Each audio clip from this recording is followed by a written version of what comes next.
ምን አለ እምብኝ አለ ወሎ ምን አለ ውብ ባህሌ ነው ሰው ማፍቀር መውደድ የለም በአገሬ ወግድ ምን አለ ወሎ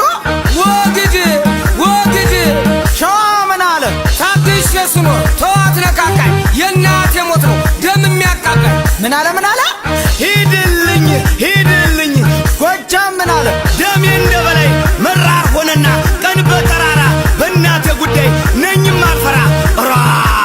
ጎጃም ምን አለ ክላልኝ